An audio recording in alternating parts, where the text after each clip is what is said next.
सुप्रभात एवं जय हिंद बच्चों आज की इस कक्षा में हम हिंदी एलसी डिस्कस करने वाले हैं इस वीडियो में। तो आप इस वीडियो को पूरा देखें जिससे आपको पूरी जानकारी मिले और अपने हिंदी एलसी में जो भी अभ्यास कार्य दिए गए उसको आप आसानी से कर लें। ठीक है, तो आइए हम शुरू करते हैं। देखिए इसमें पहला जो शुरुआत है, इसकी पहला जो अपठित गद्यांश है वो इस प्रकार है। यहाँ देखिए हिंदी क्रमांक 1 खंड का यहाँ से शुरुआत है इसकी।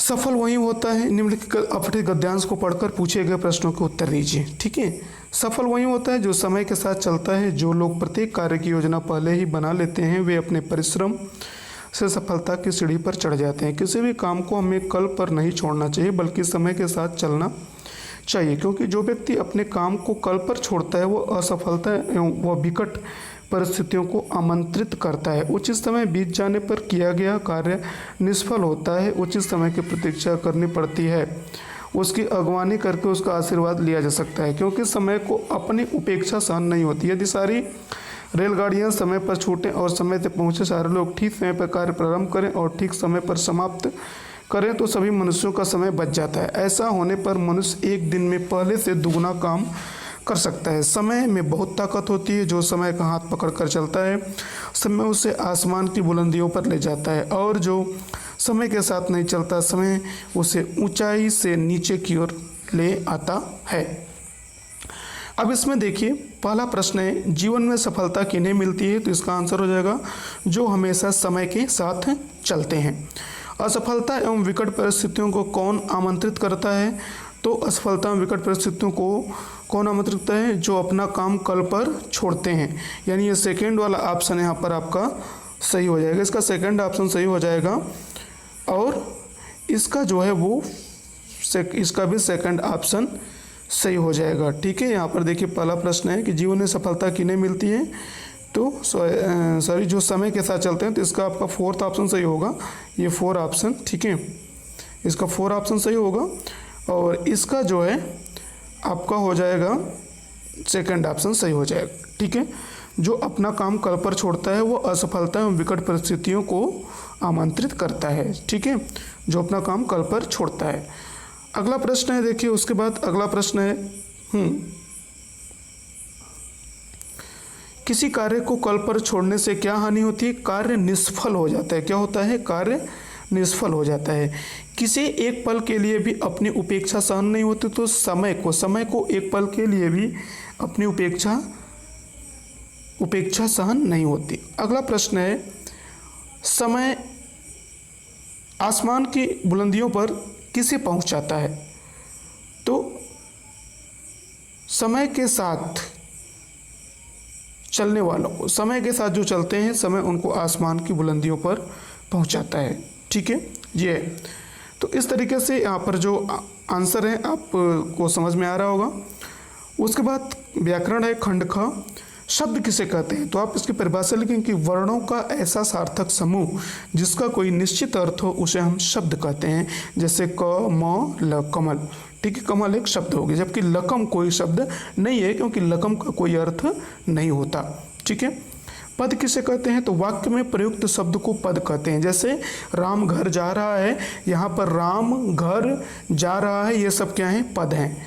ठीक है, निम्नलिखित शब्दों के विलोम लिखिए।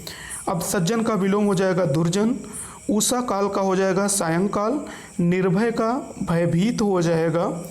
ठीक है, और ज्येष्ठ का कनिष्ठ हो जाएगा।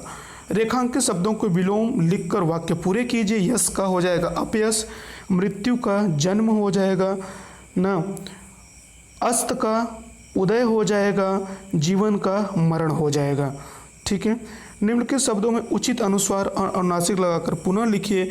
तो जैसे बद लिखा है तो बंद हो जाएगा, हंस लिखा है तो हंस हो जाएगा। ठीक है, हंसमुख लिखा है तो हंसमुख हो जाएगा। अब हंसमुख में ह के ऊपर देखिए चंद्रबिंदु की मात्रा लगेगी। इस तरीके से ये जो चंद्रबिंदु की मात्रा होती है वो इस तरीके से होती है। ये वाली मात्रा ये चंद्रबिंदु की मात्रा है जो कि यहाँ ह के ऊपर लगेगी तो हो जाएगा हंसमुख। ठीक है, उसके बाद अधेरा, अधेरा नहीं होता अंधेरा होता है, इसके ऊपर ये अंधेरा ऐसे हो जाएगा, अनुस्वार की मात्रा लग जाएगी।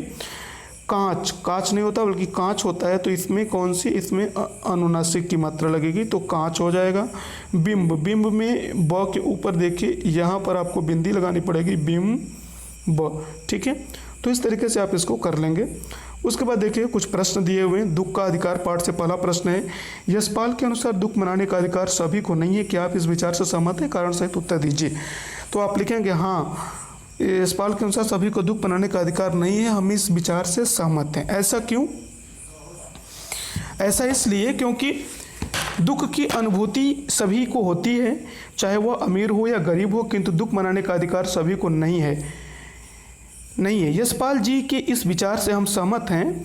जैसा कि इस पाठ में बुढ़िया अपने बेटे के मृत्यु के बाद भी खरबूजे बेचने जाती है, क्योंकि उसके घर में खाने के लिए कुछ भी नहीं था, और वहीं दूसरी ओर किसी संपन्न घर के इंसान की मृत्यु हो जाए तो उसके घर के लोग शोक सागर में डूब जाते हैं। अतः शोक के लिए भी सहूलियत और समय चाहिए, पैसा चाहिए।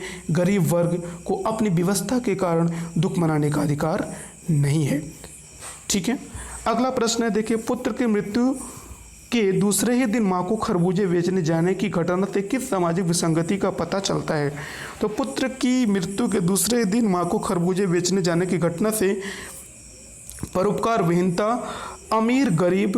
अमीरी गरीबी में भेदभाव जैसी सामाजिक विसंगति का पता चलता है, ठीक है। अगला प्रश्न है रैदास पाठ से, कवि राम नाम की रट क्यों नहीं छोड़ पा रहा है?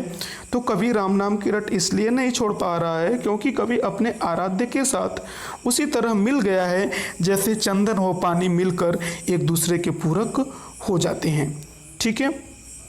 अगला प्रश्न है, छुआछूत जैसी सामाजिक बुराई को कैसे दूर किया जा सकता है? छुआछूत जैसी सामाजिक बुराई को दूर करने के लिए पहले तो लोगों की सोच बदलनी होगी और उनको बताना होगा कि मनुष्य चाहे कोई भी हो, मनुष्य चाहे जिस भी वर्ण का हो, सब एक ही ईश्वर की संतान है, सभी को उसी ईश्वर ने बनाया हुआ है। अतः हमें ऊंच नीच, अमीरी गरीबी का भेदभाव त्याग देना चाहिए, क्योंकि सभी लोग एक ही ईश्वर की संतान हैं, कोई छोटा बड़ा नहीं है।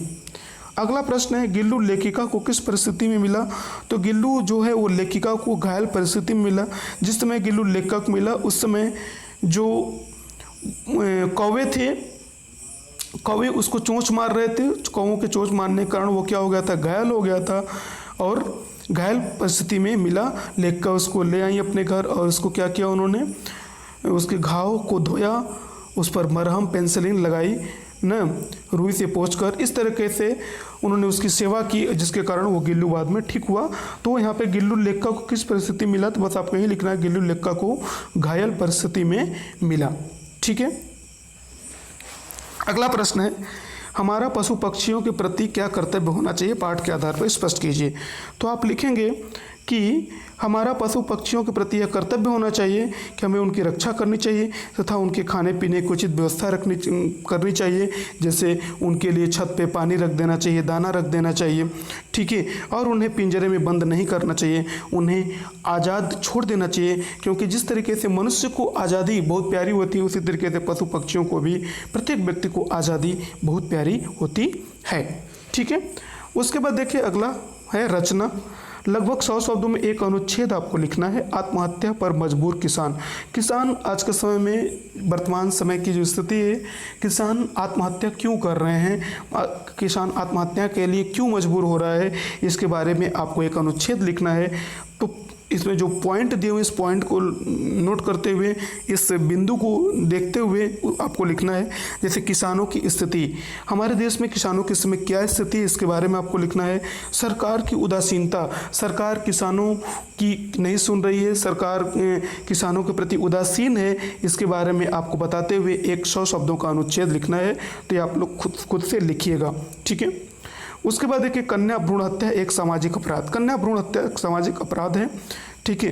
तो इसके ऊपर भी आपको एक अनुच्छेद लिखना है। समाज की सोच क्या है, समाज कन्याओं को लेकर के, बच्चियों को लेकर के समाज में लोगों की क्या सोच है, इसके बारे में आपको थोड़ा थोड़ा लिखना है। यह भी 100 शब्दों में आपको लिखना है। जो बिंदु दिए हुए हैं, समाज की सोच पहला बिंदु, दूसरा बिंदु है समाज में व्याप्त अशिक्षा।